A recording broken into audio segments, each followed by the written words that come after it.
Hi, and welcome to my continuation of my series of watching and reviewing a bunch of movies that I never seen before, and also my continuation of my series of watching and reviewing a bunch of movie franchise that I never seen before throughout 2025.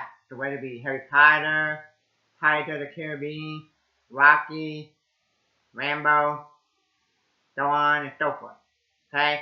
So I'm gonna see throughout 2025 how many movies I never seen before and movie franchise that I never seen before I can watch and review for y'all. Okay? So a few minutes ago I watched for the very first time called Tequila Sunrise. Okay? I have it right here in this the Kurt Russell collection. Okay, so let me know what some movie that you never seen before that you can watch for the very first time. Have you seen Tequila Sunrise? Or what some movie franchise that you never seen before that you're gonna watch for the very first time? Okay. Um, when I was growing up in my childhood, the only Kurt Russell movie that I seen growing up in my childhood was the Kurt Russell Walt Disney movie, Superior War Teen Shoes, Bedford Executive, The Strongest Man in the World. Okay, um, it took me a while before I found out that he became a big actor. Okay, like after the Kurt Russell Walt Disney movie, like I think like the only other movie that I saw him in outside of the Walt Disney movie was Guardians of the Galaxy Volume 2, where he played Star-Lord Dad, okay? Now, um, okay, um, Tequila Samurai, directed by Robert, uh, Tone, starring Mel Gibson, Michelle Pfeiffer, Kurt Russell, Raul Julia, December 2nd, 1988, 115 minutes, 23 million was the budget, and it made 105.9 million at the box office, okay? The film was the second after Personal Best to both written and directed by Academy Award-winning screenwriter Tone. It was commercially successful, grossing over 100 million at the box office worldwide. It was critical reception was missed. One period reviewer was of the opinion that perhaps because the element was so irresistible, Robert Tone directing Gibson, Russell, and Pfeiffer in a California crime film and raw disappointment settled over to kill someone no matter how gating and probable it turned out to be. Okay?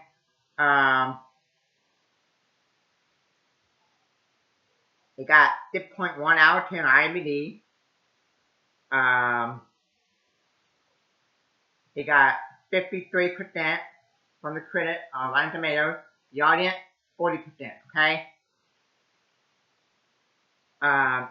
It's rated R. It's an hour and 55 minutes. Okay? It says that it's a thriller romance.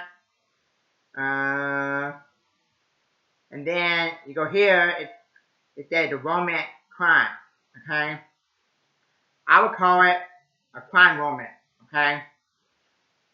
To me, when I think of a thriller movie, it always keeps you on the edge of your seat, like North by Northwest.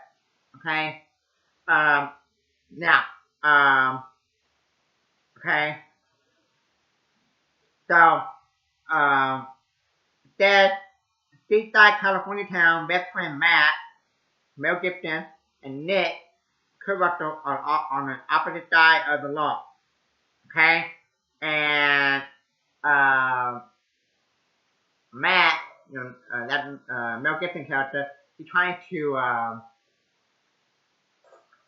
turn from his way, um, give up or something like that, and Ned trying to take him down, cause they think he's still doing drug deal in the restaurant with Joanne, the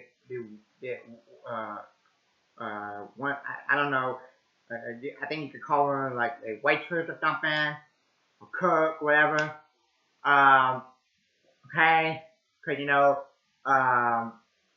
the movie they question her, okay, and then throughout the movie, some parts of the movie, Nick falls in love with her, and then some parts of the movie, Matt, the Mel Gibson character, falls in love with Joanne, and then they hit it off because Joanne said, "Let's get married." Okay, and then Joanne get irritated with corruptor character Nick and said, "That's all you want. That's all you want to do is get take down Matt, Mel Gibson character, okay." Um, and there was one time where he watching his son do a little surfing and at the beach, and he like I don't know hit his head or drown, and then so he had to rush him, and then she helped him with his son for a few minutes, and then his son. This is probably like the best thing in the movie. This thing and the end. So this movie only has like two good things, in my opinion. Okay, where his son said, "She don't like you. You don't like her," or something like that. And he get mad when his son, his little boy, starts asking Matt, Mel Gibson character, about her. Why can't she babysit me? Sit with me. You don't like her? Yeah. And then at the end, it started getting a little better. In the last 10 minutes of the movie, I'm like, the movie about to be over, and it started getting good. The last 10, 15 minutes of the movie when the movie about to be over. Okay. Yeah. Uh, and so basically the whole movie is you got a little police department. They're trying to take down Matt because he had contact with like the Mexican drug lord, and they want to catch him, and and Matt tells Joanne, "Nobody want me to quit. I can't quit because nobody want me to quit." And then okay, and then everybody thinks that he does drugs in the restaurant with her, and then um, and then so so the police department trying to take down him and to catch that the Mexican drug lord. Like what were they named in the movie?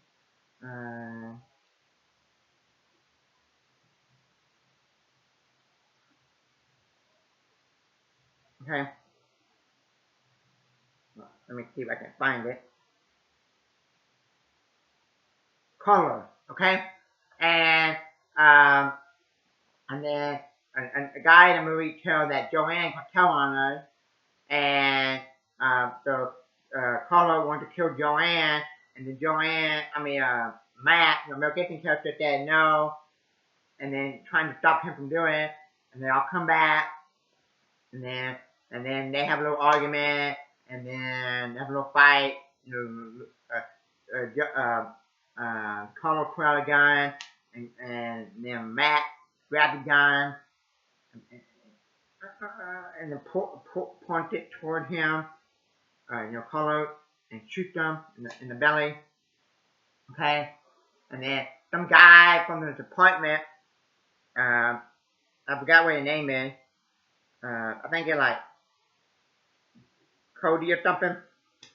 Uh, uh, he keep going, arguing back and forth throughout the movie with Kurt Russell character, Nick, and Nick said, if you catch him, he'll catch you. And okay, and at the end, he goes on the pier, on the deck with the boat did, and starts shooting Nick when he's in the water or something like that, and the stuff starts blowing up, and then Nick comes and shoots him in the back, and then the last thing in the movie is Joanne and Matt are kissing in the water at the beach, and Nick is talking on the like the radio, the walkie-talkie. Okay, they're probably talking about me right now. My name probably come up many times. Okay, so I would say this is a boring movie. Okay, I don't mind what you call it, crime movie. I don't mind drug movie. Okay, like Scarface. Okay, I don't mind stuff like that. But you gotta know how to do it. I don't mind Mel Gibson. I'm a Mel Gibson fan. I grew up with Mel Gibson. I grew up with Legal Weapon. I grew up with Passion and Cry. I think Mel Gibson is a good actor. I think he's a good director, an underrated director. I hope Mel Gibson keeps directing movies. Okay. I'm looking forward to Mel Gibson directing Passion and Cry 2 and Legal Weapon 5 and more of the movies. Okay. I like Kurt Russell. Okay. But they did not want his better movie. They did not want Mel Gibson a better movie. They did not want Kurt Russell better movie. Okay. The movie was just a boring movie. Okay. Like I would say, most of the movie is just Kurt Russell, Nick going and talking to Joanne, and then 3 minutes later, and Mel Gibson turns to talk to Joanne. They're going back and forth. It's just them two taking turns talking to Joanne. I'm like, this is just boring. Okay, just boring. It would have been better if they have a couple more little shootouts or a couple of car chase or somebody got stabbed here and there or make it more little intense. Okay. Only had a couple good things when the boy got hurt. Then the boy got talking about Joanne. That was kind of funny. When Matt was fighting Carlos at the end and he shoot him or shot him, whatever. Okay. I don't need like a 2-minute slow sex scene. Okay, that's stupid and boring. Okay. So I'll probably never watch the movie, never again. Okay, the only way you'll get me to watch the movie again is if I did a marathon of Mel Gibson or if I did a marathon of Kurt Russell, watching their movies. Okay, so I would say this is a boring movie. I'm gonna give Tequila, Sunrise, an F. Okay. When I was watching it, I was like, man, I can't wait for the movie to be over. Cause there are a lot of movies that I watch that I'm like, man, I can't wait for the movie to be over. And then there are a lot of movies that I watch, I'm like, I just want more and more of it. Okay, so okay, so that's it. Let me know your thoughts and opinion on Tequila Sunrise. Thank you. That